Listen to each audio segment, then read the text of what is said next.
I went through that whole thing and you can't hear me. I've been out for a couple of weeks. I'm out of practice. I apologize, but I'm here. I'm back.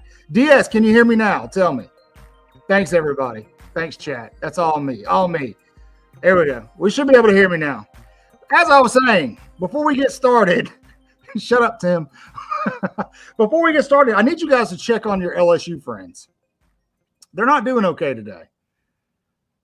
For those of you who aren't part of the X family, the X Gump family on Twitter, or just have been living under a rock all day, the Tigers of Baton Rouge, despite getting pummeled by Alabama in Baton Rouge, they were doing pretty well on the recruiting trail. Brian Kelly was redeeming himself with a prize recruit, Bryce Underwood, #1 quarterback in the country. But as the clock ticks down to the early signing period, Michigan and Barstool Sports president Dave Portnoy came swooping in at the last minute to the sound of $10 to $12 million and have plucked Underwood out of Louisiana, and he will now stay home and play for the Michigan Wolverines. Asterisk. We'll get to the asterisk in a little bit. What's up, K-Spray? But if you all remember back when Nick Saban retired and all these guys started jumping in the portal, old Matt from Louisiana posted a little video in his truck on the side of the road talking about how Alabama's burning. Well, Alabama, yeah, they've got 2 losses, but they currently have the #2 or the #3 recruiting class in the country, depending on which outlet you look at. And they're in position to play for an SEC championship and make the first ever 12-team college football playoff. What's LSU doing this season, guys? Roll Tide, Brian. Tim, I missed all of you. I appreciate you guys letting us off the hook for a couple of weeks and letting us get a little bit of a break. Everybody was tired. As you could tell, it came on. The mic was muted for like a full 2 minutes before we even started, but that's okay. As I said, LSU, who had the #1 quarterback and the #1 running back out of the 2025 class, has lost that prize recruit to Michigan. Now, Michigan has also been favored to flip 4-star wide receiver Derek Meadows. We talked about Derek Meadows a lot over the summer. For a while, Alabama looked to be in really good position to get him, but it looks like he might actually flip his commitment from LSU to Michigan. The Wolverines buying a championship caliber team, if it can be done. But here's the thing. We don't know what's going to happen with Michigan. There is everybody who's been around college football the past couple seasons. They know the Connor Stallion story. They know what happened there. We just saw Jim McElwain, former Alabama offensive coordinator, retire out of Central Michigan. And so there's a big question mark there with Michigan and what's going to happen in the next couple of weeks, possibly with sanctions. There could be looking at postseason ban. They could be looking at scholarship reduction. There's a lot of things that could happen because of the Connor Stallion situation in Michigan. So it makes me wonder, like, who is looking out for the interests of these kids? Sure, $10, $12 million is life-changing. I personally can't imagine paying that for a high school football player who's never played a snap of college football. But when it comes to Michigan, going there, committing there does come with an uncertainty because we don't know what's going to happen with the sanctions going on there. We don't know if Michigan's going to be allowed to play in a playoff, if they're going to be allowed to play in conference championships, what their recruiting is going to look like in the upcoming couple of seasons. We'll see what happens. But I worry that a lot of these kids are being fed a lie about what's really going to happen. And to K-Spray's point, I agree with you. Great classes don't always equal great results. We've seen that. Texas A&M and Jimbo Fisher being the most obvious example. But we saw it this year with FSU. They went in the offseason. We're going to get to Ty Haywood. What's up, Zach? We're going to get to all those guys. Just stick around. We're going to get there. FSU, first of all, they pillaged Alabama's roster after Nick Saban retired. They're playing with a third of their roster are guys out of Tuscaloosa. And they did this to a lot of people. I'm pretty sure that when Nick Saban kind of was talking about head coaches tampering or coaching staffs tampering when they found out he was going to retire, FSU was one of those schools he was talking about. But look at what FSU's put up on the board. Now, I'm of the philosophy that it's extremely difficult to build a long-term championship contending program by buying players. You can't just spend money to do it, right? If that was the case, then in the NFL there'd be a lot more parity than there is. But then you stick an Ole Miss in there to kind of as an outlier. I don't know, to kind of poke a hole in my argument. But we'll see if Ole Miss has just caught lightning in a bottle this year. So I don't know what's going to happen with Michigan. Now, there's a lot of guys who, if you follow social media, if you're on the message boards, if you're following On3, you would be led to believe are on the fence when it comes to their current commitment to Alabama. And a lot of these kids, two of them specifically, are Alabama guys. They're Alabama commits. Michael Carroll, Ty Haywood. That's what everybody wants to talk about, what everybody wants to hear about, Jeff. Everybody wants to talk about Michael Carroll, Ty Haywood. Alabama's already had a couple of flips. And we're going to talk about Caleb Cunningham in a minute because that one's very interesting to me. But you got some theories on that one. Yeah, I think we share the same theories. So let's start with Michael Carroll, offensive lineman. If Alabama's going to lose Michael Carroll or Ty Haywood, the guy that I think Alabama doesn't want to lose is Carroll.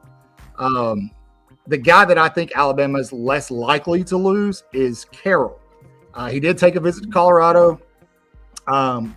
If you buy into the VIP stuff for On3, there was an article posted today that if you could actually read it, stated that Carroll's like, hey, look, they did a great job at the visit, but I think I'm staying home. I think I'm staying with Bama. Now, same thing with Haywood. What's interesting about Haywood is Michigan, according to Haywood, has always been in the mix. Now, a lot of you are worried about Haywood because you saw a certain post by Recruits Bama.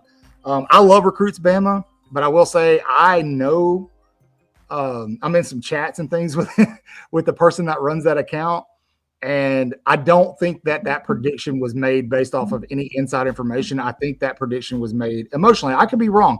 We may wake up in the morning and Haywood says, hey, screw it, I'm going to Michigan. But to say that he's going to go to Michigan because Bryce Underwood went to Michigan doesn't make any sense. It doesn't hold any water. If that's the case, why wasn't he committed to LSU? Why Underwood was at LSU? I don't understand that thought process. I don't understand the logic there. And he's and Keelan Russell's better than Bryce Underwood anyway. Yeah, it's not like Alabama's got some scrub coming in at quarter. It's like, the cupboard's bare.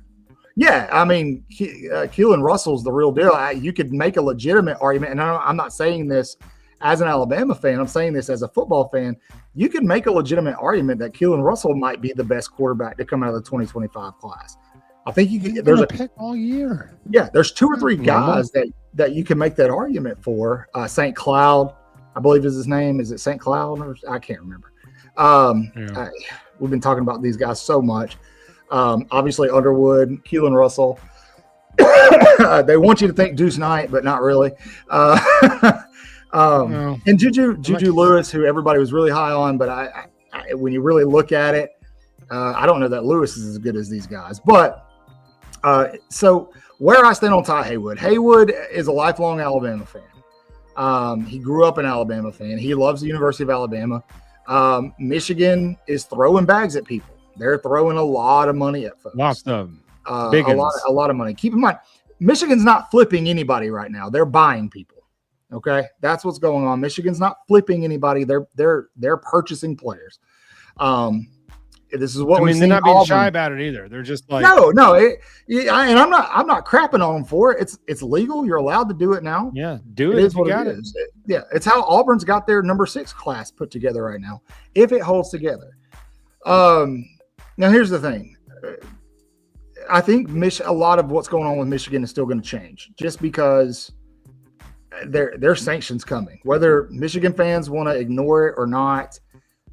There's some things coming for Michigan that are not, it could impact them for the next 10 years, unless a guy like Portnoy keeps pumping money into these players. Is there any smoke to Dijon Lee to USC? No, not that I know of. I haven't heard that. Hey, dude, USC's, they can throw a lot of money at people, but in terms of developing a player, that's really tough. I think Dijon's been pretty vocal about being locked in with Alabama. Roll Tide, Cat. So, what's up, Cat? Listen, you're going to hear a lot over the next 2 weeks about so-and-so's going here, so-and-so's going there. I think Bama could lose another commit or two. I think it's possible. But I would say that even if they did, if the guys are willing to flip this late, this close to the early signing period, they're guys you don't want in your locker room anyway. I want you to think about what just happened today with Underwood. We are 2 weeks away, a little over. Well, no, yeah, we're 2 weeks away from the early signing period. This guy's been riding with LSU for a long time. LSU is building an entire class around this guy. 2 weeks before he goes, nah, I'm flipping. I'm going to Michigan. Think about how cold that is. Right. And then Derek Meadows, who wasn't he committed to USC at one point, or I don't know. But anyway, I can't remember if he was ever committed there. He may not have been, but he follows suit, and there's going to be a couple other guys from LSU that are probably going to do the same thing. That looks bad on paper. It looks bad up front, but we've seen it at Alabama. Look at what's happening with Alabama's team right now. Right. We hit the bottom of the barrel about mid-season, and it's been building for a couple of seasons. We finally we lost to Vanderbilt, lost Tennessee on the road, hit that, Tennessee fans hate when I say this, but this Alabama team had zero business losing either one of those games, especially Tennessee. Vanderbilt beat us. We beat ourselves against Tennessee. 100% agree. I forgot where I was going with this. Okay, I'm back. So talking about we hit the low point of the season by losing. Yeah. So Alabama, hit the low point of the season. So what you can look at is for the past 2 years, Alabama's been trimming a lot of fat out of that locker room. We saw it, I think, this past week. I don't want to speak on the situation because I don't know exactly what happened, but there was some toxicity in the locker room. We saw a player leave. We've seen a couple players leave already this year. It's been a rough year for Alabama. But I said that you give this new coaching staff a chance to come in, and I like to call it trimming the fat, right? You trim the fat, and that locker room now is very cohesive. The leadership is being listened to. Guys like Booker, Malachi, people are listening. They're buying into what those players are saying. And what are you seeing now? Jihad Campbell. Exactly. Yes. Yes, Kat, they were about that situation, I think. But guys like that, these players are buying in, and Alabama is peaking at the right moment. They couldn't have picked a better time to be playing their best ball. And you don't get that with guys in your locker room who are willing to flip for a paycheck. You can't get that. Am I right or wrong, Jeff? Well, it's impossible to build any unity like that if everybody's just being a hired gun. And that's what these are now, these 1-year deals now. Now they hit the portal and they're like, who wants me? Yeah. Even if they're like the starting quarterback and have a good year, Kyle McCord, they go in the portal. I can't wrap my head around paying a kid $10 million, man. Okay. I'm calling shenanigans. I'm not saying they didn't offer him, but I cannot in my right mind think they walked in there and offered this high school senior $10.5 million freaking dollars. They don't even know if he can play yet. Well, I think here's my rebuttal to you there. Portnoy, who is obviously a big Michigan fan, booster, a few weeks ago, he made the comment, I'm willing to pay up to $10 million to get Michigan the quarterback they need to continue to build this thing. And all of a sudden, Underwood visits, boom. I think they did offer. I think that now here's the thing, Alabama fans, because a lot of people are like, well, they can't afford to give out more bags and things like that. I don't think that money came from the same pot. So Michigan still got some money. Okay. I might be wrong with Jeff, but Lance may be onto something here, because I was just about to say, what's stopping him from portaling after a year and getting, you just paid him $10.5 million. What if he comes in, he sucks, and he portals, or even if he's good and he enters back in because you can get another bag. So Lance may be on to something, some type of 4-year deal or 3-year deal or something. It couldn't be 4 because If he's good enough, he's not going to stay 4. Or maybe Portnoy knows something we don't. He did just place a $100,000 wager on Bama to win it all this year. So, I mean, I'm gonna hope that he's right about Underwood, just so the fact that he's right about winning a natty, because we win a natty, it takes care of itself, right? Let's talk a little bit more about some of these recruiting questions. What's funny is that at the low point of the season, we lost no one, and then we beat South Carolina, slaughtered Missouri, slaughtered LSU, looked great, and we lost 3. We lost 3. Hey, look who showed up to work, Chris. What's up? We started a little early, Chris, because everybody wants to talk recruiting. It's okay. It's okay. Tim, I've actually been talking recruiting. Oh, I'm sure you have. So, Chris, a lot has happened this week in the wide world of 2025 recruiting. Yep. What is your ultimate takeaway right now? Commitments they don't matter. Verbal does not matter. It doesn't matter, and I don't even care if the pen is on paper. Until they're on campus enrolled, it does not matter. Woo! Yeah. No, I'm with you. $10 million if you play 4 years, $2.5 million a year. That's bonkers. Yep. Bonkers. And I agree. This is a great comment. I think these deals should be public knowledge. I absolutely do. Yes, if we're going to treat it like pro sports, absolutely. That's a great point. I like it. Yep. Man. But but what happens when he leaves and he enters a draft after year 3? Is the money not paid to him yet? It's like if whatever year he leaves, that's all he collects. I don't know. I mean, obviously this is contractually based, so there's got to be a clause in there. This would be a first. No, I'm sure there is. Deal. Most of this money has just been all up front to all these kids. That's what Kubelik was saying that time. Like, just give him nobody tells him no anymore. Nobody, it's all just give him all up front. Why not? Just give him all the money, and then they're in the portal in a year. It's wild. Oh, let's talk about some of these other kids. Zach, we already talked about Derek Meadows. He's probably flipping. Tim, this one's interesting. The number 1 running back in the 2025 class, Harlan Berry. A lot of outlets still have him as a 4-star, but he might be in play, and I know that makes Alabama fans excited because we just lost the commitment from Turbo Rogers. But keep in mind, Alabama's which we saw coming. Months we all knew that. We told you guys months ago that was coming and where he was going. Yeah. And where he was going. Yeah. He's right about that.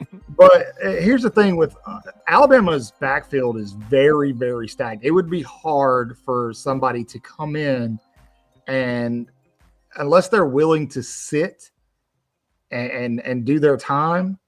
And I would imagine a 5-star guy, number 1 in his class, probably isn't expecting to go somewhere. I know that's happened at Alabama before, but we're in a different day and age of college football. And so I would not get my hopes up about Harlan Berry. I did say something about him earlier on Twitter, and I think people jumped on that. Listen, I want to say something. If you're not talking to these players directly, and in a lot of these instances, we're not. Recruits Bama, he's not. In some instances, he is. A lot of these people don't actually know what's going on. In the sense of Ty Haywood. Ty Haywood literally said in his interview with On3, like, I'm with Bama. I'm committed to Bama, and that's where I am right now. But the smoke now is building because Michigan got the Underwood commitment, which I don't understand that, because if he wanted to play with Underwood, why wouldn't he have committed to LSU? But I don't know, man. What I know. That's somebody that just throws stuff out. I mean, we're all really none of us are in the know for real. No. Because look at Caleb Cunningham. I guess I think, Caleb Cunningham has told 3 or 4 different schools, I'm 1,000% committed, and then he's flipped, or he didn't commit to that school. I'll tell you this: if a kid says, "Hey, I'm 1,000% committed," that's a big red flag. Yep. I'm learning, and I will say, if you go to Tom Haywood's social first media, indicator that he's not. Yeah, his pinned post is 1,000% committed to the University of Alabama. So we'll see. No, he's not. Michael Carroll said in an interview that he's locked in with Bama. He was impressed with what Colorado did, but I mean, we'll see. If you hear nothing from them, they're locked in. If they're out talking and saying they're locked in and committed, then they're not. Yeah. Or if they've come out and said, "Hey, I'm shutting down my recruitment," and that's that. Keelan Russell, Duke Johnson. Who else has done that so far for Alabama? London Simmons, KK Deere. A lot of guys have done that for Alabama. Come out and said, "Nah, I'm good." Yep. And so, so let's talk. I brought up Caleb Cunningham. Zach. I brought up Caleb. So, where are we at? This is not a big surprise considering he's from Mississippi, so the fact that he stayed home and the way it is nowadays, nothing's really surprising anymore. Yep. But part of me is like, I wonder if he's not like known all along, but he's kind of known all along, and he was leveraging his commitment to Bama into the offer he wanted from Ole Miss. I'm with you on that. This is where he wanted to go all along, but if you stay locked in, well, give him a little more. Yeah. Locked in. I'm locked in. Nope, 1,000% committed. Well, I double that. All right, give him a little more. Okay, fine. Let me touch on that's this. The number I needed. Let me touch on this real quick because I want to say something. I keep seeing this a lot. And again, I'm not saying that these guys aren't going to flip. But what I am saying is that, yes, Jordan Seaton and Michael Carroll are friends. Absolutely. They were friends when he committed to Alabama in the first place. Seaton was already at Colorado. Mm-hmm. But to Jeff's point about Caleb Cunningham, yes, I learned something this week that I would have argued my ass off about leading up. And that is that the Bama bump in recruiting is a real living and breathing thing. And Caleb Cunningham is the perfect example. Commits to Alabama, gets that 5th star, NIL value goes up, decommits, and they drop him. So, gets his bag, decommits, and he drops a star. I couldn't believe that he dropped a star. It's kind of wild. And then, interestingly enough, the same thing happened with Juju Lewis. Since he decommitted from USC, he dropped a star. Kind of wild. Kind of very interesting. Or Cunningham obviously has seen Ryan Williams play this year, and then he stumbled across Latia Brooks's film and said, well, I'm number 3 right now, so that's not going to work for me. Yeah, and I mean, he can probably he can get on the field a lot quicker in Oxford than he could in Tuscaloosa, and that's fine. But now here's the thing: if you don't bring in a second receiver in this class, which I know Montgomery is somebody that Alabama's shooting for right now, but if you don't bring in a second receiver in this class, Kalen DeBoer and staff have their work cut out for them because they've got to keep these guys in Tuscaloosa who are there now, and it's kind of common knowledge that Bama's probably going to lose 1 or 2 guys off of their receiving core to the portal. And that's if you don't have guys go into the draft, which I can't think of anybody who should be drafting right now. Nobody. It's hard to say. I mean, how many times have we seen guys from Alabama go into the draft and they really had no business going in the draft? Yep. So a lot of crazy stuff's happening, man. The Juju Lewis commitment finally came in for Colorado. Yep. I think with Michael Carroll, you're getting a lot of that same hype that you're getting right now with Ty Haywood to Michigan because they pick up this big commitment from Juju Lewis. A lot of people think Michael Carroll is going to flip there. Carroll has come out and pretty much said, I don't know. He's visited one time. That's the other thing with Ty Haywood. He has not visited Michigan. And we tell you guys all the time, you follow the visits. So, how many visits we have in Iron Bowl weekend? Do we know?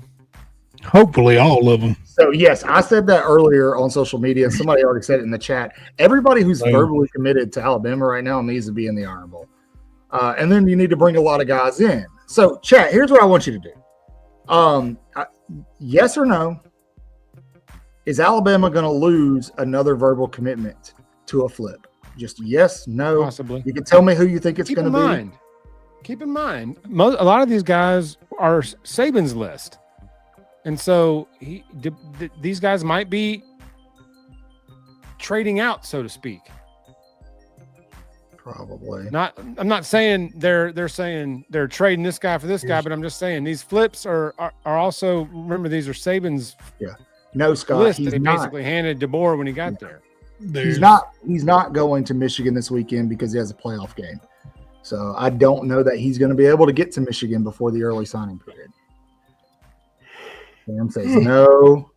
More than likely, but I don't know who at the moment. J-Bake says J-Bake definitely thinks it's going to be Michael Carroll or Ty. Yes, I didn't never called it. That's possible, Lance. You know, a lot of these guys. DeBoer got the running back he wanted. Yeah, it was AK Deer. That's the guy that you wanted. I mean, AK Deer's right up there with Harlem Berry in terms. He's the number 2 back, and I think they could possibly be interchangeable. So but it's a scheme fit too. He fits. Yeah. He can step into this scheme, I think. Yeah. Anyway, we're gonna get to playoff talk, Caleb. We're talking recruiting. Well, I know we're talking recruiting, but has anybody talked about Keanu leaves? No, this is true too. Carroll's going to be at the Iron Bowl. No, I don't know what you're talking about. So bring it on. Who's that? You don't know about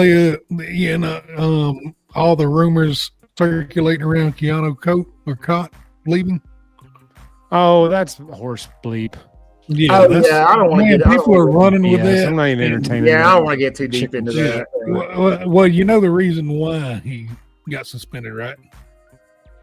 No, I don't know if I can say that word on YouTube without getting suspended. But don't. He got caught with a pew pew. With a get. Yeah, a gack. Well, that's always good. I mean, okay. Yeah, it's not the first new rule now because they don't roll out the house naked, man. Yeah, don't let people run around with that damn showed him his pee-pee to people, especially the coach's daughter. Oh, that poor kid, man. I can't believe it. I mean, like I said, we aren't even entertaining that. That's stupid. No. It's all dragging that guy's over. Name. I will say, all over the place. If you're an Alabama fan that started that rumor, you're the reason guys like you deserve media. Well, you're the reason guys like the OC that was supposed to come with him decided not to come because of fans like you.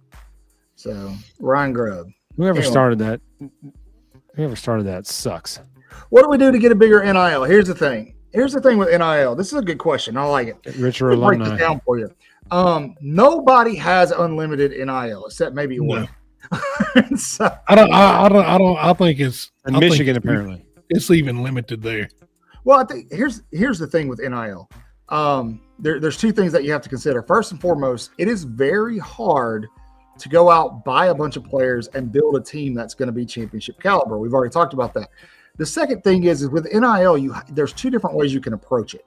Okay, you can either do what Auburn's doing right now, go out and blow your load on one class and hope that class performs well enough to kind of sustain other classes down the road. Or you can strategically budget out your NIL. Here's the thing with Alabama, and I can't remember where I saw this. I'm completely still in this, but somebody had a conversation with guys like Courtney Morgan about Alabama's NIL, and Alabama's not going to pay somebody more than they're worth right now because they're strategically planning out their NIL. Alabama does not have the strongest NIL in college football. No. We know that. That's okay right now. People can, sub to things like Yay Alabama, things like that. That helps. I think what's more important, though, is that fans support these player-led businesses. So like the New Wave podcast, right? I think it's very important that, Bach and Ryan Williams get the support from the fans there because what they're building a multi-million-dollar sustainability model, right? They're building a sustainable resource for themselves outside of football. I can give Ryan Williams $10 million, but what does he do when it's gone? He's still got his podcast to fall back on. It's going to do way better, and the longevity is going to be better than the Hawk Tua girl. And so, that's the deal with NIL, man. You have to be smart about how you do it if you're not, if you don't have Nike money or like that coming in. So, Chris, that he did not DM DeBoer. No, Chris, that's a complete. That's what we just went over that. Thanks, AK. We just got here. Okay. Yeah. Anybody believes that I got some oceanfront property to sell you? I want to sing it, but I can't. That's AK Deer in the chat, by the way. He's our yeah, guys. This is the AK Deer. It is him, AK. Follow his Confirm your lead. commitment right now, AK. Just so everybody Thank knows. you. Tell him you're locked in and you're shutting down your recruitment. But much like AK Deer, we need you all to do the same thing. Leave a comment, like the video, subscribe if you're not subscribed. Follow us on Twitter. That would be X for this new gen. Awesome. At Waaaay Offsides everything. It's going to be Waaaay Offsides Cotton, Chris, and Jeff. Don't worry about Bill. Bill is off defending our nation's freedom at the beach. And so I was about to say, in Texas. Anyway, so the recruiting world's crazy, guys. A lot we've been telling you guys, even when Alabama had the number 1 class, it's not going to stay that way. It is constantly fluid, especially in today's era. A lot is going to change. That is going to continue over the next 2 weeks. If you can't handle it, unfollow Hayes Fawcett. Get off social media for a little while, because anytime somebody decommits from Alabama or flips or whatever, they're what's going on in Tuscaloosa? What's wrong with Tuscaloosa? Guess what? No matter what's happening on social media regarding recruiting, Alabama plays a damn game on Saturday on the road at Oklahoma, hoping to keep their playoff chances alive. So maybe we focus on that, because we owe Oklahoma. Okay. Yes. Because Tyler friggin' Watts and his backwards pass in 2002, as we were driving down the field to tie or win the game, and Watts goes reverse pass, and the guy scoops it up and scores a touchdown. We lost by 10 in Norman. And then Fran left in the offseason to go to A&M. Like that, I had never been so mad in my life watching that Oklahoma game. And Watts has, to this day, never addressed it. Didn't address it in the post game that night. Hasn't all these years listening to Bloviate on the radio. He's never once addressed that play, and I'm sick of it. And every time I hear his voice, all I hear is that play, and I don't. You okay? So yeah. Some wounds don't ever heal. Okay, Garrick Dieter dropping the only pass we threw him all year in 2016. Yeah, that wound is wide open, gushing blood. Tim's with you. He vividly remembers that play. He knows what's up. So you talking about the Oklahoma game? Yeah, I think Tim. Yeah, if you're talking about the Oklahoma game, yes, because Bama onside kicked at that game. Fran did an onside kick that game that we got, and man, we were cooking, man. And Oklahoma was up 3 late in that game, and we were driving down, moving the ball, and we are going to kick a field goal to at least tie it or try to win it. And Watts went. Guys, chat. What's your moment? What's your moment, your Alabama football moment that just never quite healed right? And don't say kick 6, because we all know that one sucked. But what's that moment in your gut that just never quite healed? Chris, I know you've got a good one. Slap hand. What's yours? Tyrone Profro. Oh.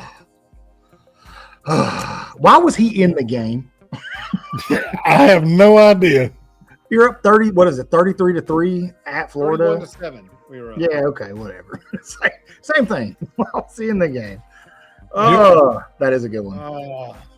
And the whole offense went right in the tank because our offense was cooking that year. Yeah. And then he went in the tank, and we had to grind out every game after that, and we couldn't beat LSU because we couldn't score. Remember that bowl game? We scored a touchdown on the first play, and the final score of the game was 10-3, I think. Yeah. I think for me, it was the Clemson National Championship, having to watch, not the Trevor Lawrence year, but having to watch 2016 Watson just go straight down the field. And there's nothing you could do about it. You just knew it's because of that. Garrick Dieter dropped the freaking ball. I know. Yeah, I know. That would have bled another 2 minutes off the. I know. And then that stupid pick play. Oh. Anyway, okay. Oh, he's angry. It's angry Joe. Yeah. He's an angry things, man. I get way too into these things, but yes, I'm with you in 16. I'm a real boy.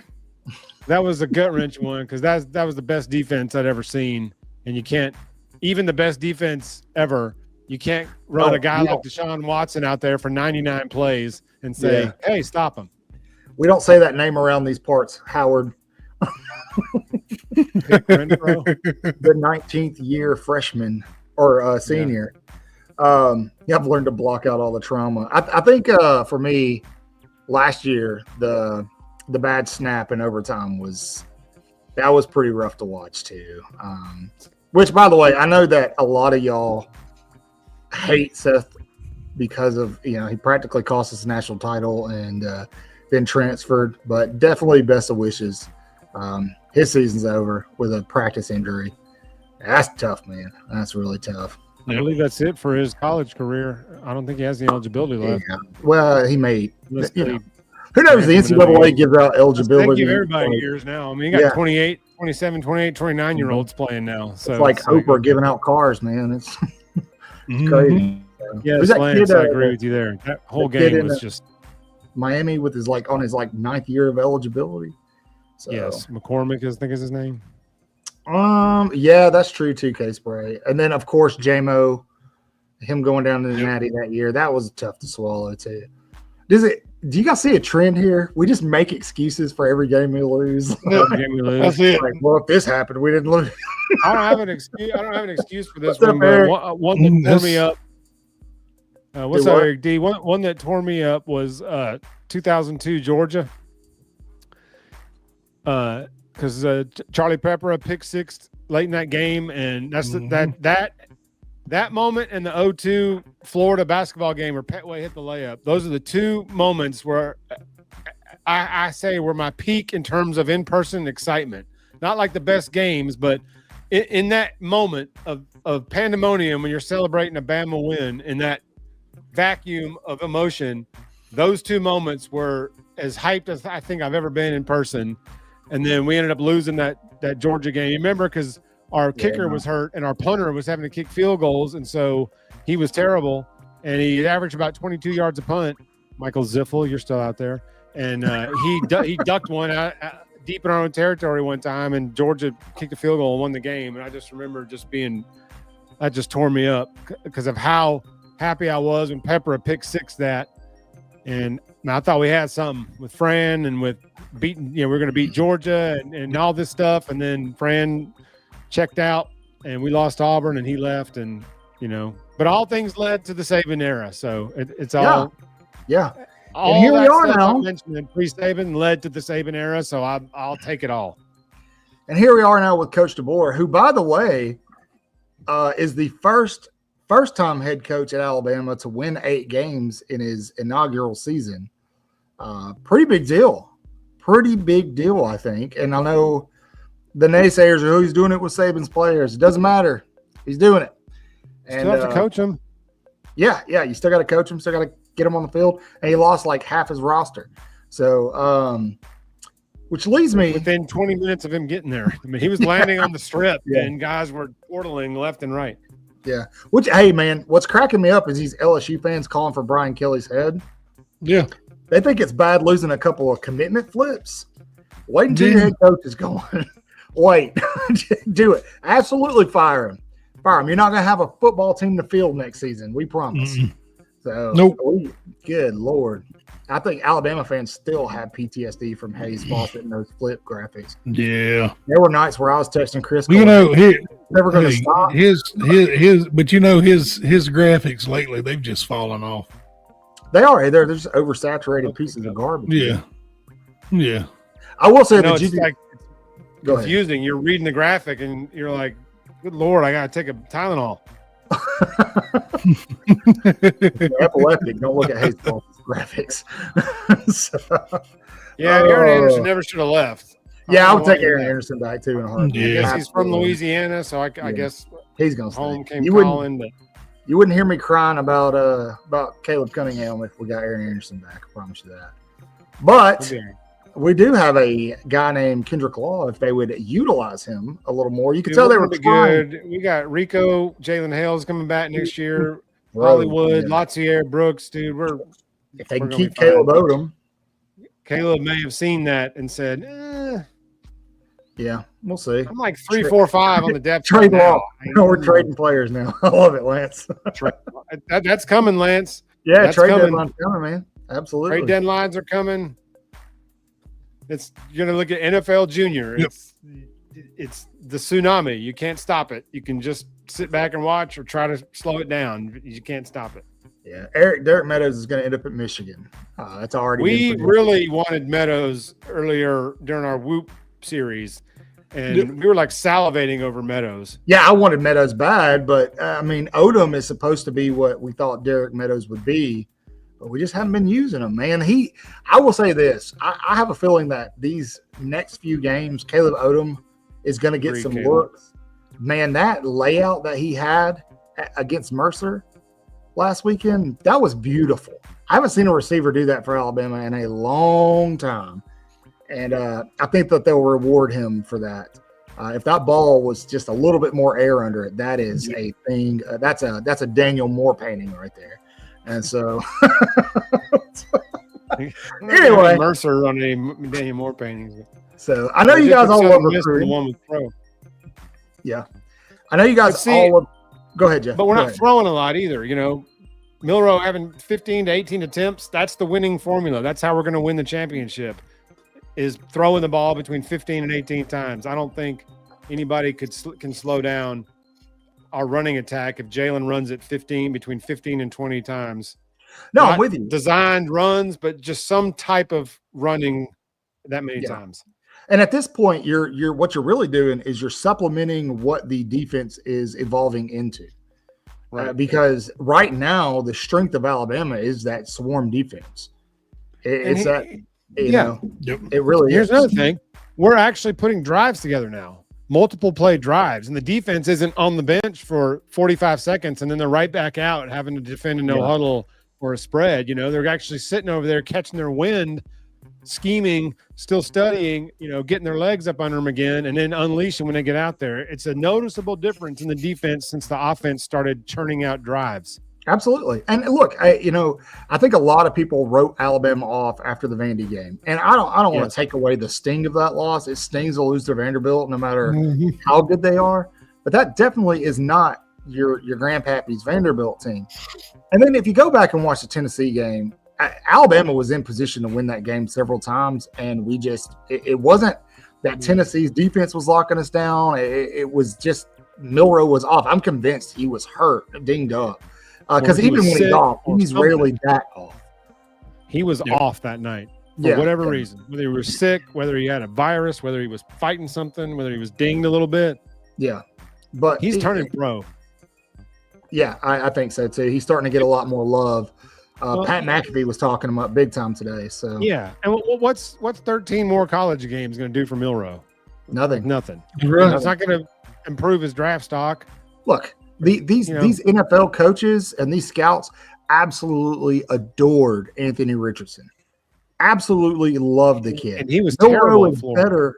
Yeah, and Milroe is better than Anthony Richardson. I mean, DJ Lagway is better than Anthony Richardson. Yeah, he is. Speaking of we're going to get to that. Because of all of this, you know, what you've seen is Alabama kind of mature into itself, and you can feel it.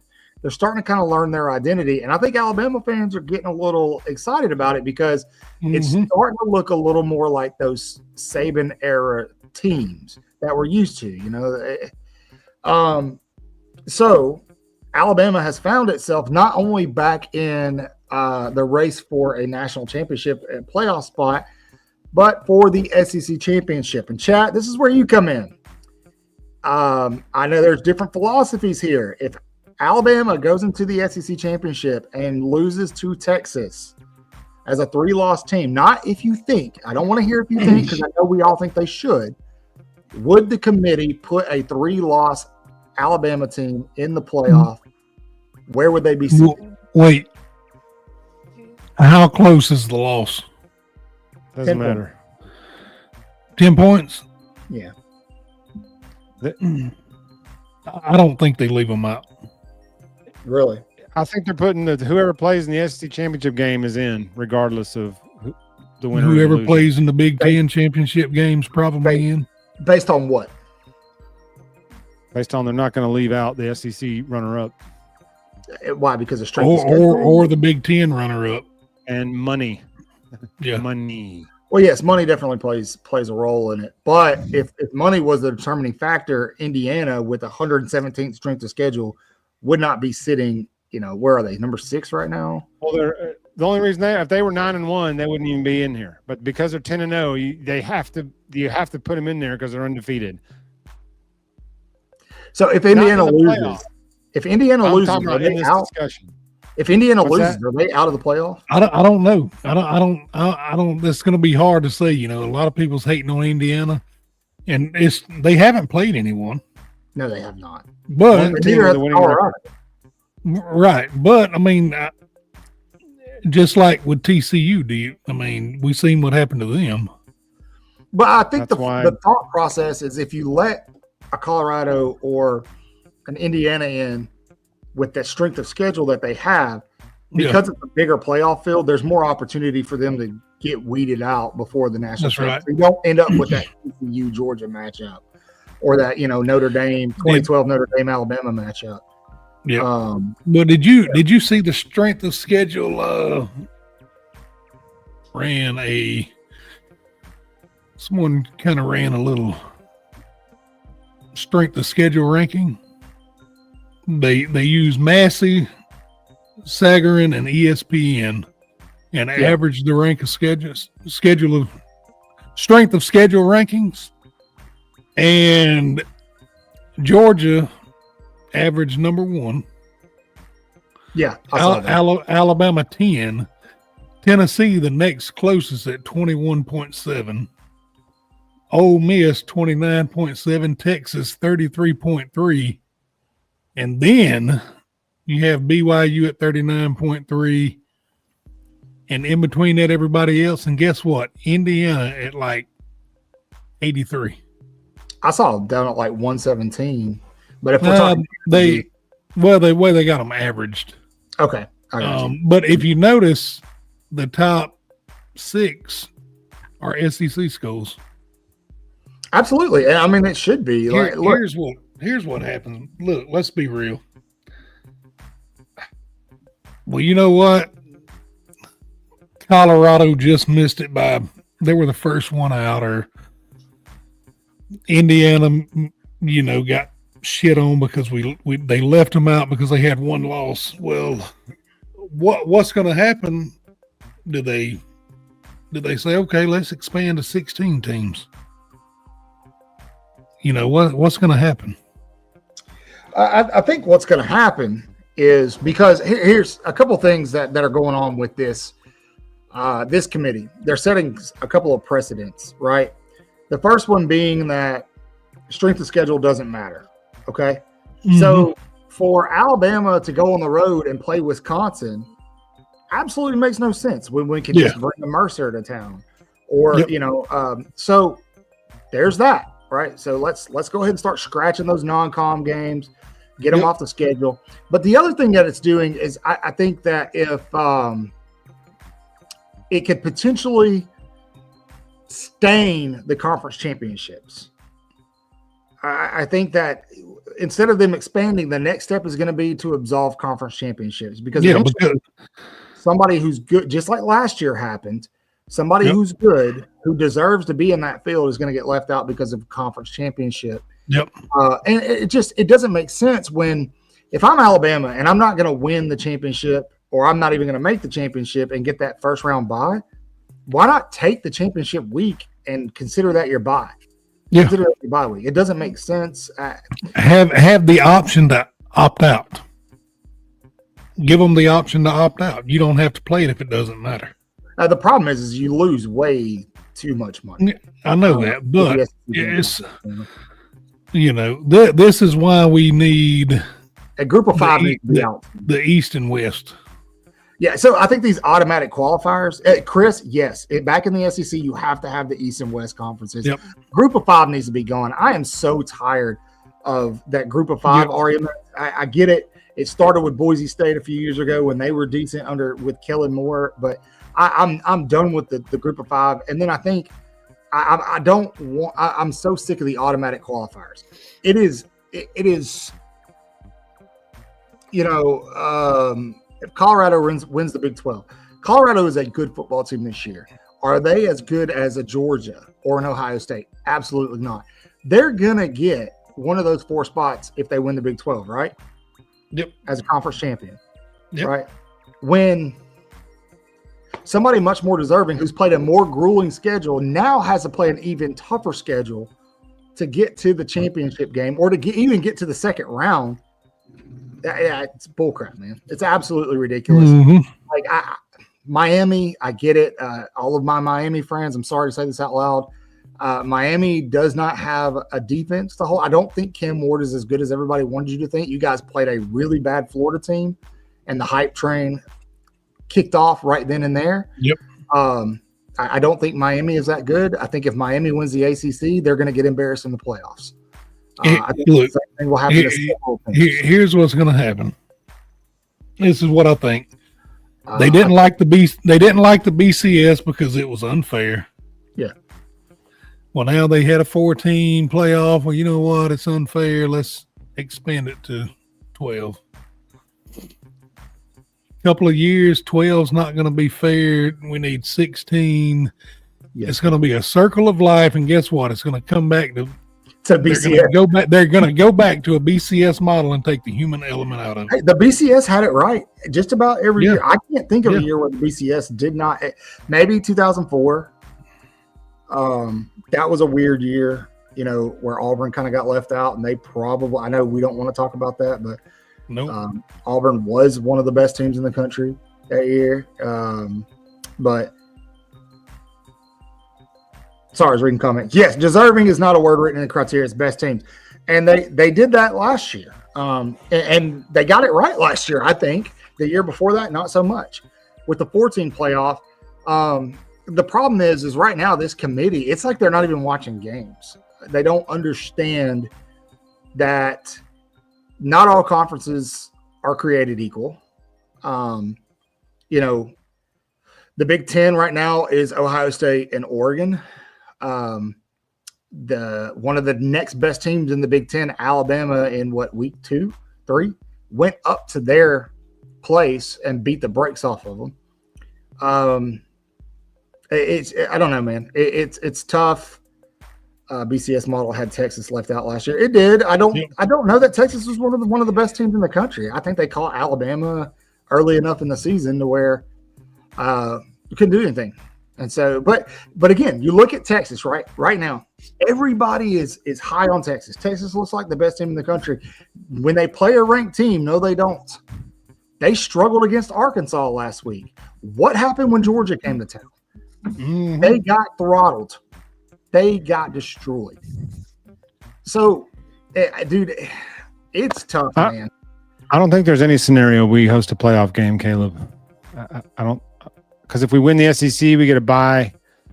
Yep. If we lose, we'll get a lower seed that doesn't host. So I don't think it's in the cards to host. Yeah. I don't think there's any way we can host it. Playoffs aside, to get there, Alabama has to take care of business this Saturday as they travel to Norman, Oklahoma to take on new SEC foe, OU. Brent Venables, OU, I should add. A team who has job. Do what? Is he coaching for his job? I don't think so. I think you got to get Venables some time, man. Yeah. To fire a first year guy in the SECs, that's a lot. But who knows? I think Oklahoma poses a trickier problem than most Alabama fans realize or are willing to admit.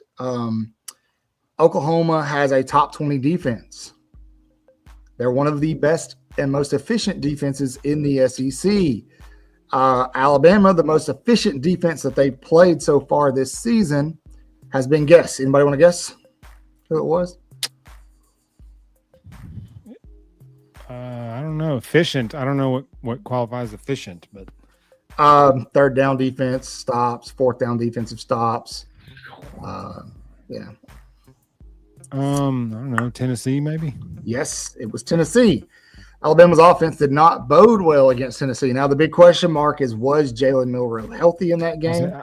That was more Milroe than Tennessee. I think. Yeah, no, I'm with you. I'm with you. Biased. I'm with you. That's what I'm building up to. Is you decide. So going into Norman, Alabama did show, and I don't think LSU was as good as the media wanted them to be for that Alabama LSU matchup, but Alabama showed that they could indeed, when they're clicking on all cylinders, go into the most hostile environment in college football and beat the shit out of somebody. Mm-hmm. So can they do it? That place was empty in the third quarter. Yes. So Let's do that can they again. do it at Oklahoma? Oklahoma has struggled with injuries at the wideout position all season. A lot of their losses have come because they haven't had their quarterbacks. They benched Jackson. Oh, what is? I'm gonna say Jackson Dart, Jackson Arnold, right? Yeah. Okay. Yeah. They. Sorry, I should know that. They benched him for a while. Well, now he's playing again. He's playing. I don't think that they're going to have their full wide receiving core available for this game. But that aside, Alabama's defense is really coming into their own. I will say, if you go back and watch that LSU game, Nussmeier did not struggle because he sucks. Nussmeier struggled because Alabama had their wide receivers locked down the entire night. And the same thing, I get it was Mercer, but the same thing against Mercer last week, same thing happened against Missouri 3 weeks ago. I expect a lot more of that out of Alabama, even on the road, just because that confidence is building in this youthful secondary.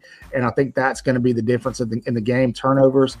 What do you guys think? What's the key to this game here at Oklahoma? Score more points.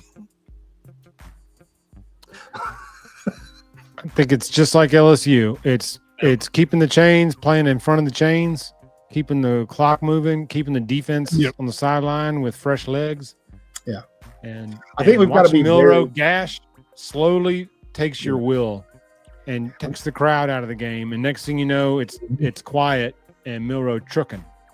Yeah. Also, something that helped a lot at LSU was that new snap count that they were using. They weren't using the clap. And I think that tapped his leg. Yeah, that will serve them very well. If Alabama is ultimately efficient on first down, I think this game could get ugly very quickly. I think that Oklahoma's defense is a product of who they've played. Venables is a great defensive mind, but I don't see how Oklahoma could go from what they were last year to this year. Chris likes to feel it in his plums.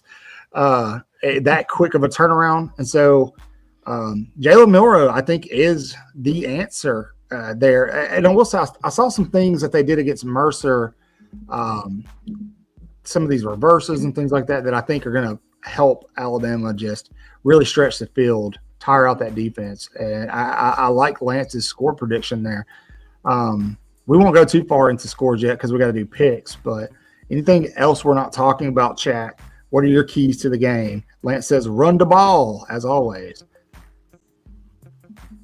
Run the Yeah, we talked ball. about that just a little while ago. So, by the way, Seth McLaughlin took the run the damn ball saying up to Ohio State and turned it into a brand that he's now selling. AK, why are you trying to sell Yay Alabama, bro? Give us $1. So, yeah, we need a. Yeah, give me $1. So.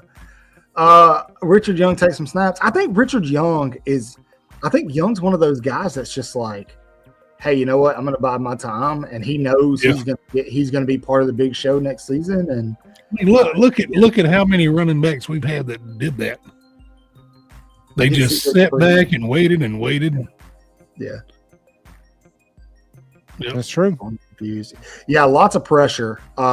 And the way Jihad Campbell's been playing, man, that guy's been playing out of his freaking mind. That also coincides with the defense suddenly playing well is the fact that he's become an absolute. But this is a defense nobody had any faith in and wanted Womack fired and DeBoer gone, and now all of a sudden, it's the best thing ever.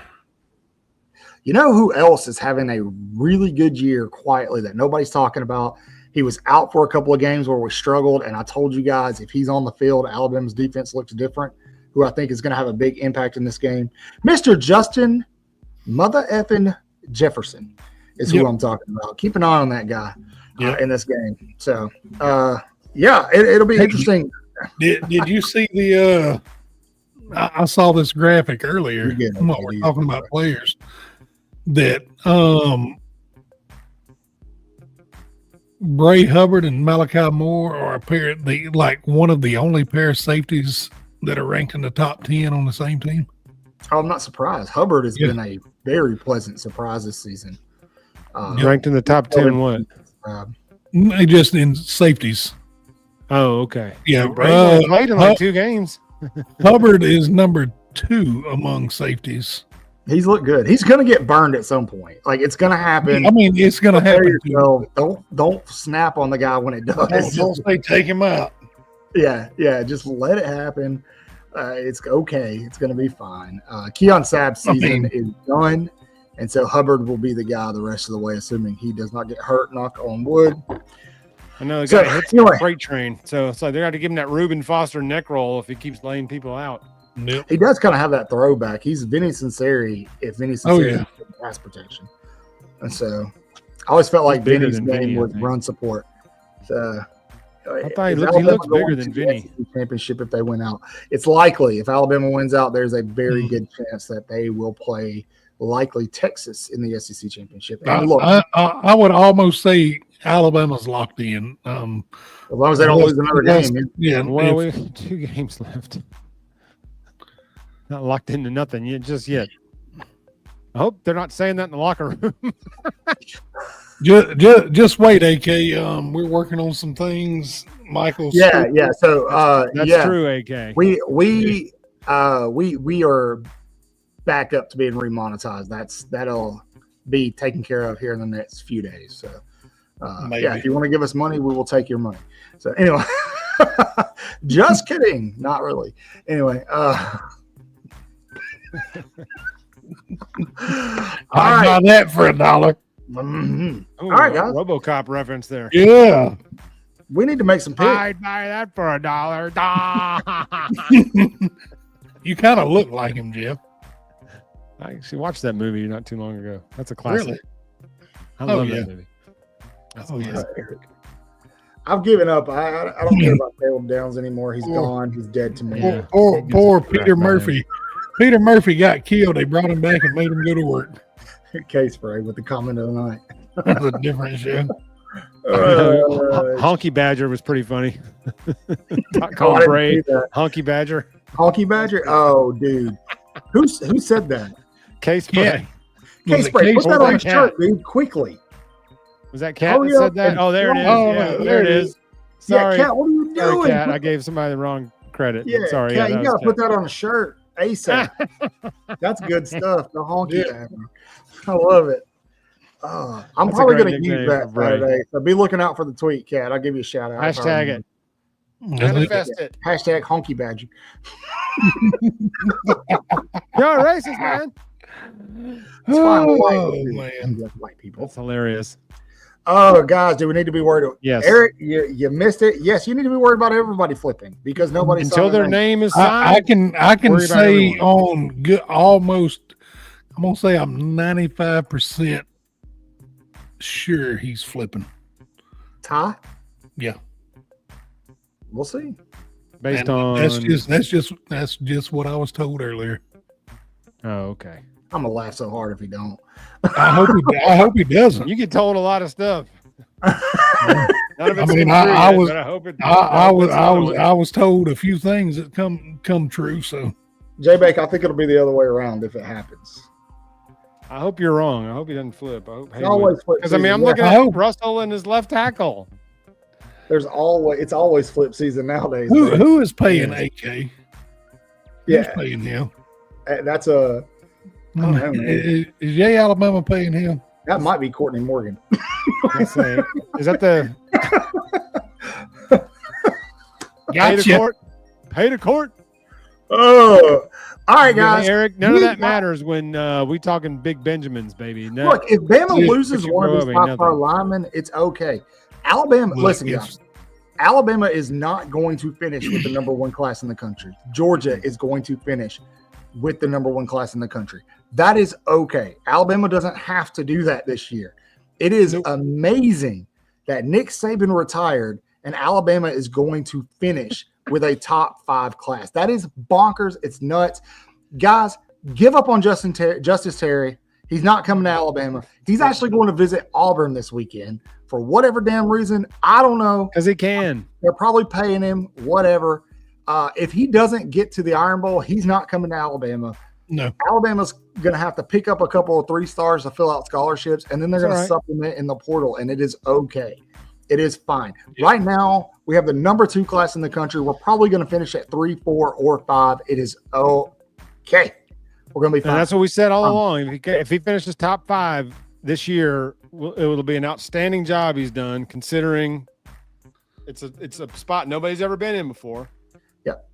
And to get top 5 is incredible job. Yeah. And let's face it, top 5 class is still full of talent. Let me ask you this. All right. If me and Chris both go and buy trucks, right? We buy a truck. Chris's is a little bit better than mine, but Chris paid $50,000 more than I did for my truck. Am I going to be happy with my truck? And am I going to look at Chris and go, you paid way too much for your truck, man? And go, enjoy it, but you got screwed in the end, right? What am I going to do? Because guess what? When my truck is paid off, I can go buy a newer, better truck. Chris will still be in debt because he overpaid for his truck. But I'll still be winning national championships. No, he won't, because he bought a Ford. And so I guess it's a little, I guess the Gladiator does better. Hey, I love my Gladiator. He'll be broken down on 65 South, right outside of Montgomery, sitting on blocks. Yep. Anyway. Yep. It'll be. Let's make some picks, baby. Where we at, Chris? We don't This is have great any. here. We don't have a pick. NFL sponsored by Whiteout. That's a T-shirt, man. That's another T-shirt. You guys That got tweet going, some great T-shirt That ideas. was If you awesome. don't use them, I'm going to steal them. So, We should. this is recorded, so I can go back and get all your ideas. That's Yep. great. Yep. And we will Whiteout. file for trademark rights and copyright tonight. Yeah, and I'll go, hey, man, I'm sorry. You snooze, you lose. That's it. Oh gosh, that's too funny. We'll be like Ray Kroc and the McDonald brothers. That's right. So we got no picks this week, really? No, we do. We got plenty of them. Okay, I was like, damn. You were in the damn text when I sent them to everybody. Dude, that feels like it was last week, bro. It kind of was. It was like Monday. Oh, so yeah, basically. All right, Yeah. cool. All right, like Chris, 3 get weeks us ago with to your Michael. picks. All right. Chat, you know the Bill- drill. We'll give you a couple seconds to answer. Bill has sent me all of his picks because he's out defending something. I don't know what, but starting off at 11 a.m. kickoff, Indiana at Ohio State. Ohio State is favored by 11.5. All right, chat, what you got? I think I know where everybody's going on this one. I know where everybody's going. Cat said he's out defending sand. I don't like sand. You've seen enough of it. It's coarse. It It gets gets everywhere. everywhere. Yeah. Which is the All single right. worst scene in Star Wars lore. Yeah, it's pretty bad. All right, AK's got OSU. J-Bake with the Yep. Indiana pick. Hmm. Going hard on the first one. Okay, Hmm. settle I down. can't do Say that. something I'm for the going rest to of Ohio us. State. If that Damn game it, was in Bill. Indiana, I might give him a shot, but I don't think. Yeah. Yeah. I don't Yeah, think I'm they going go with in there Ohio into State Ohio big. State. I think it's going to be way more than 11. Yeah. Definitely. If it's a blowout, Indiana's out. Hey, Screet, remember that. I want that Yeah. remembered. Here, you know what? I'll make Happens, a note. J-Bake, you can have the show. If it happens, he can come on and run the show next week. Yeah, we'll let him. Bill make What it if go Indiana for it. wins? No, speaking before we move on any further. Sorry. Next week is Thanksgiving. What are we doing?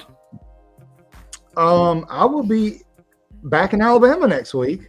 All right. So what night are we doing the show? So I'm leaving Tuesday night, and I'll be in Alabama from Tuesday to Sunday. But I won't have a setup. I'm staying with my moms. So to see her. All right. Looks like it's me and Jeff. I can hop on. It's just gonna be Bill may be back. Bill will be back. I might hop in. It just depends on the night. I guess. Working. Yeah, we'll see how it goes. Well, I guess I'll have to run. I'll do it by myself, and I'll bring some of our faithful followers on. One thing I do know is that whatever night the college football playoff ranks, seedings, and all that's announced, The final. We're Yeah. going live we're going live that night for instant reactions and all that stuff. We got a pretty big thing on. We're working out with some guests and all that for that Sunday night reaction show. So real big chat. Mark your calendar for December the 8th. I guess that's Sunday night, the 8th, right? Yep. Yep. There's 456 of you watching. All of you. Yes. So please join us on Sunday night, the 8th. Yep. Got a few guests lined up. We're going to do some live reaction stuff to the final seedings and matchups and all that stuff. So okay. Mark your calendar. I'll be in Northeast Alabama. My mother lives up there, and she's not doing great, so we're going to spend the holiday with her. So. Hell, Eric, if you want to come on, you can. Let me know. What's he going to come on? Oh boy. Okay. Next game. Next pick. Want to see my horse? Wrong show. This Uh-huh. ain't Tijuana, baby. All right, let's go. All right. Ole Miss at Florida, 11 a.m. kickoff. Ole Miss favored by 9.5. All right, chat. Let's hear it. Give him a second. I got a feeling this one's going to go. I think it's going to be split. I think it's going to be split too. Cat says the Gatos. The Cats are winning. The Gators. AK says Ole Miss. This is after dark material. It was. Tim, Florida. Lagway peeking at the right. A lot of people picking Florida. Yeah. Florida got nothing to lose, man. They got nothing to lose but play spoiler, and they fist to embrace it. You going with Florida, Jeff? The Gators. The Gators. I'm taking the Gators too. Take a look at this beauty. Oh, look at that. Well, Bill took Ole Miss, and I'm taking Ole Miss because Here's the thing, man. Go ahead, Chris. Go ahead. I mean, I think Lane's got something to prove now. I don't think Ole Miss is as good as the media wants you to think. I think they might be. I tell you what, Florida's peaking at the right time. He's got him a national championship quarterback sitting in number 2. He's in that number 2 spot, man. Maybe.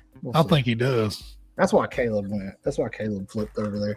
So I'm taking the Gators. All right. Well, y'all take them. You take them. Gators do you special. And they're much like Alabama. Much like Alabama, they're growing into how good they are. The Gator D is growing. That's right.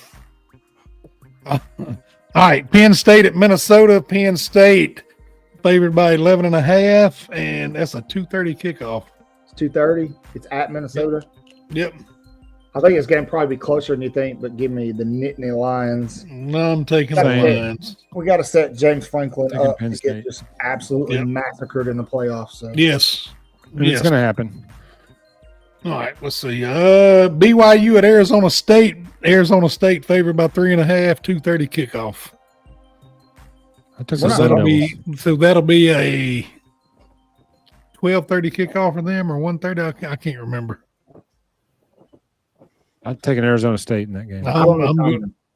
I'm going with Arizona State. Give me the Sun Devils. The Sun Devils.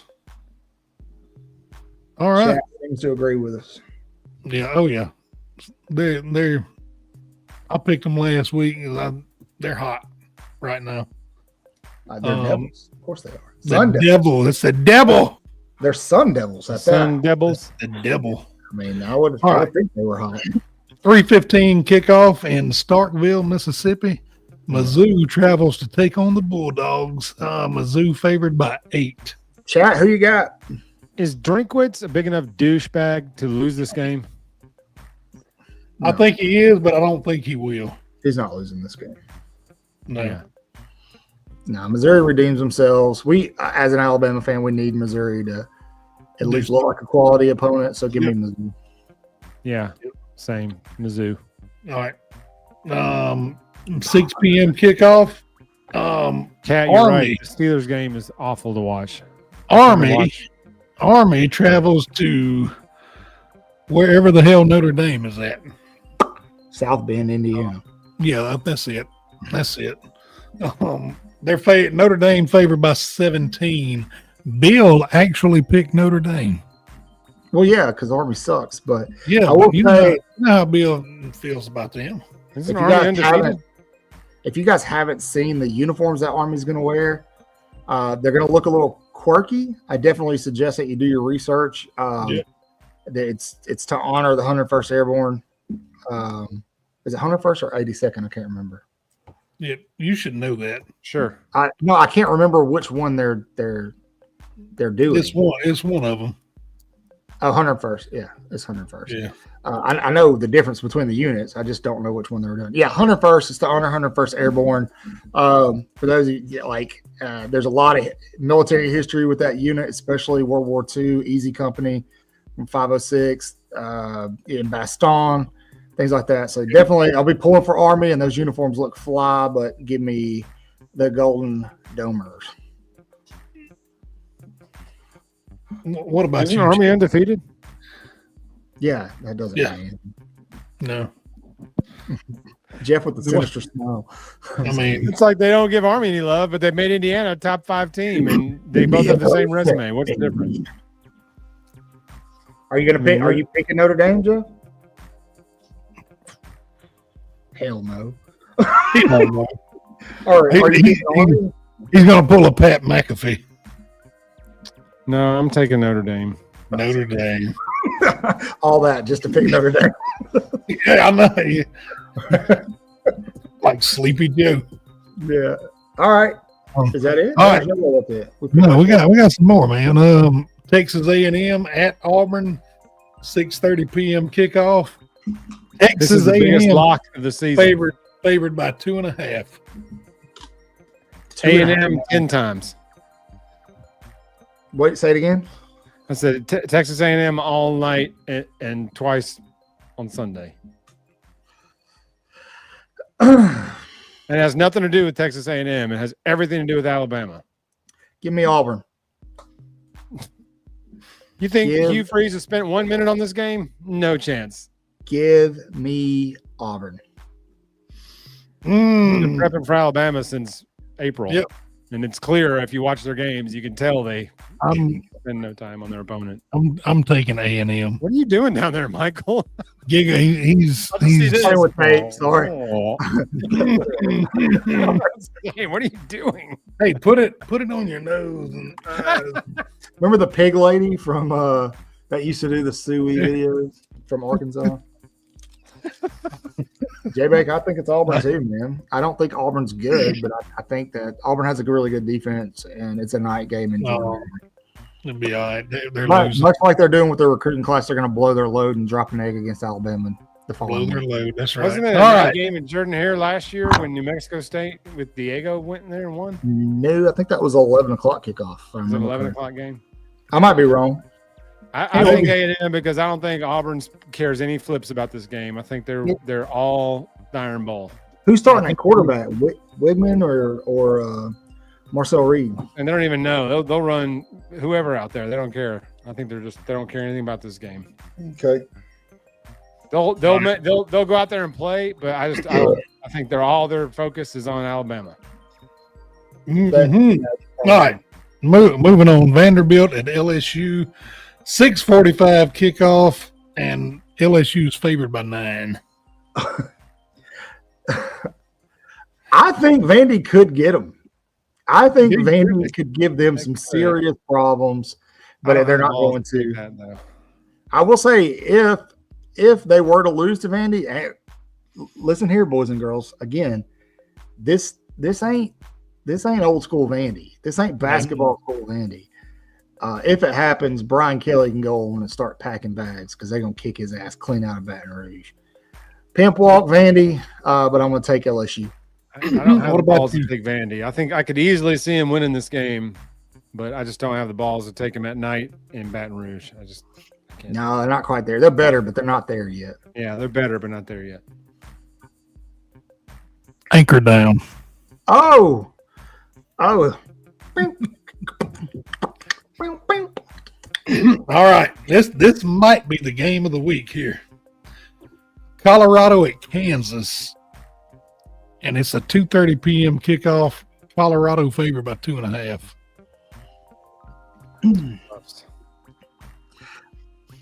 Chat, who you got? Tell us. Nerds. Nerd. I think they're talking about us. No way. We're like the Tri-Lambs. Nerds. Where are they? Delta Q. Talking about us, Lewis. No way. Oh, J-Bait. Oh my gosh, does Brian Kelly really have a $60 million buyout? Yeah. Well, don't worry about it. He'll be just fine the next 2 years. They're not moving on him. Oh, They're not going to pay that. Kansas, Mr. Big. Yeah. Okay, he picked the Bucks. I mean, Orgeron's buyout was like $12 million. Riley. They'll pay that in a second. They're not paying 60. I'm going to go with Colorado. As much as I don't want Colorado to be good, Shedeur Sanders is doing his thing. So is Travis Hunter. They've got plenty of complementary pieces. And give me the Buffs. Same. You going with the Buffs, Jeff? Yep. Colorado being good is good. I'm going Colorado. You have to. Yeah. It's going to be more than 2 as well. It's a good story. They sucked last year, and Deion took a lot of crap. But Hey, I thought it was going to be the same thing this year, and so far I was wrong. And it's good for college so football. kudos to Prime, man. I mean, he's got it wrong. Yes. Somebody he just got to flip there too, even though he's going to be the Cowboys coach next year. But still, That's all the Cowboys need. They just speaking need of their getting fired, quarterback. please drop the Mike McCarthy. He's about to be on that That's it. Yep. that line. Oh, let's see. Oh, here it is. The one we've been waiting on. Bama at Oklahoma. Bama favored by 14. 6:30 p.m. kickoff. Oh, Oklahoma. Bama by 100. Bama by 100. Here we go. I think we're going to run right through him. Like shit through a tin horn. AK, you pick Oklahoma, man? You trolling? Man, get your trolling. ass I was out like, here. damn, I'm he's not trolling. He just psyched you out. here. Made you look. I was about to kick his ass clean. Right. He got me. Made you look. I got him. Give me Bama, but they don't cover. They don't cover. No. Let me make a note. Let me make a note here. Oh, I'm gonna say Bama. I'm gonna say Bama, and it's enough that Milroe doesn't play in the fourth quarter. Damn. Yes, murder ball. We're going to empty another stadium on the road? Shoo, you damn right. Yep. I like it. I hope you're right. I just hope that they save some because you better believe Auburn's going to bring it in Tuscaloosa. Yep. That's I why know- I think there you go. I know they they're suck. gonna get but They're going to watered by play. A&M because their Yep. focus is only on one thing. They're gonna bring it. They're going to play like primetime Patriots with Tom Brady. Let me tell you something. We, in the past, when we've played them in Bryant Denny, we've busted their ass like we should have. It's the Jordan Hare games that are all the weird stuff and all the crazy stuff and all that. So, forgive me, but I'm much more confident in this year's game because it's in Bryant Denny. Yeah, Jeff. Hopefully, every one of them. hope. We're not really sure yet. Visitor lists aren't completely set. No. I will say this, and I know one guy that everybody's really hoping Bama can land. And I think Bama's finding themselves out of contention for is Justice Terry. If Justice Terry finds himself at the Iron Bowl, I think Bama might stand a good chance at getting him. Yep. But that's a big if.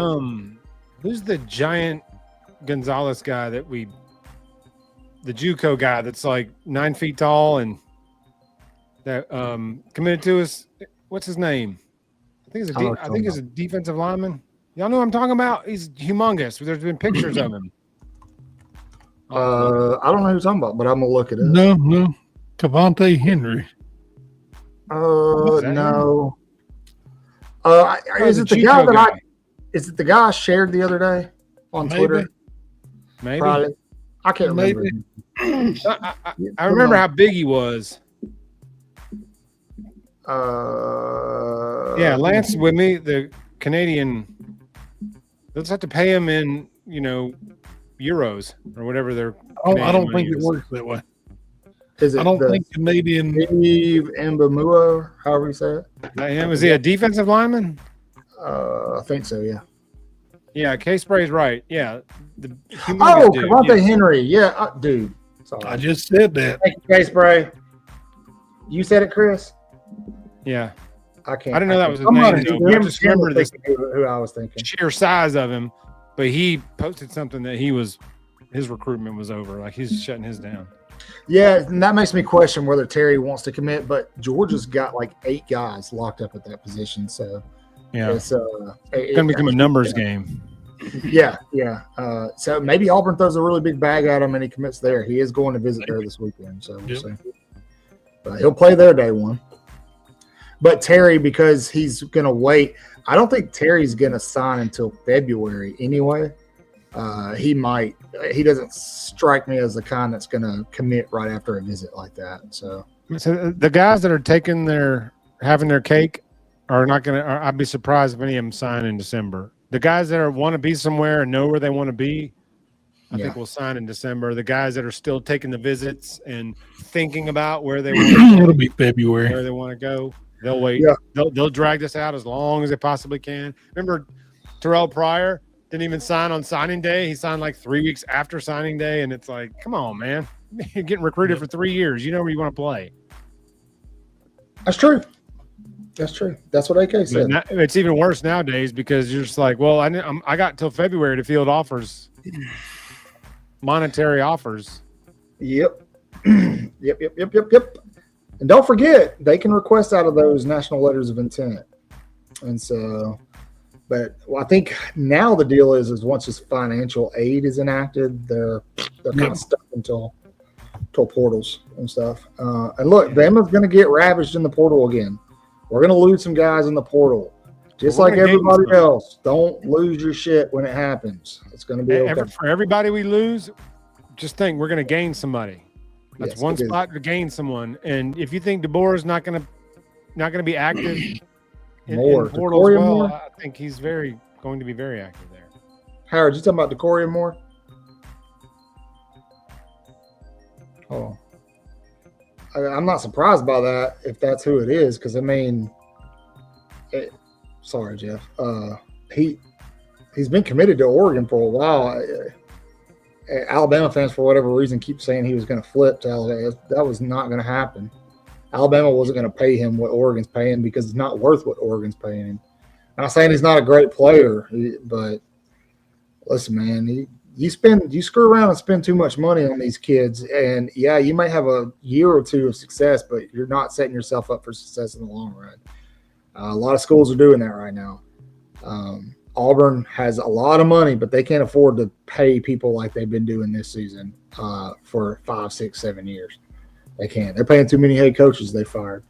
So they're going to wait till they roll off the books. That's right. So, 2030. we got the guy that makes Decoria Moore look good.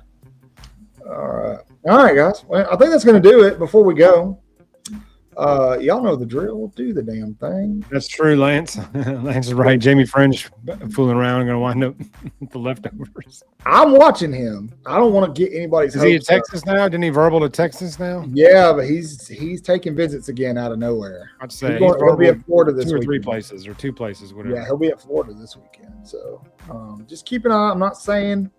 Listen, here's the drill. I'm gonna tell all y'all this. You watch the visitors list for the Iron Bowl very, very, very closely. Follow the visits. Watch that visitors list. That's all I'm saying. If somebody's name pops up there out of nowhere, that's not a bad sign. So, but as always, you know the drill. Please do all the dang things and like and share and comment. Tell your grandma and your mama and your meemaw. You're going to have Thanksgiving this week. So while you're sitting around the table, instead of talking about politics, talk to them about Waaaay Offsides. Show them where we are. Absolutely. Steal their phones and make them subscribe. So we appreciate that too. We appreciate it. Yeah, we love each and every one of you guys.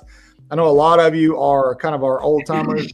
You're Lance, Howard, Tim, J-Bay. If I didn't say her name, Kat. A lot of you K-Spray, y'all are in here all the time. We appreciate you. You keep the wheels turning on this bad boy. So But as always, say your prayers, read your Bibles, wash your hands. What comes next? Beat Horns LSU. Horns down. Beat Auburn. Auburn. And Tennessee LSU and Tennessee too. Let me find the outro. I found it. Roll Tide.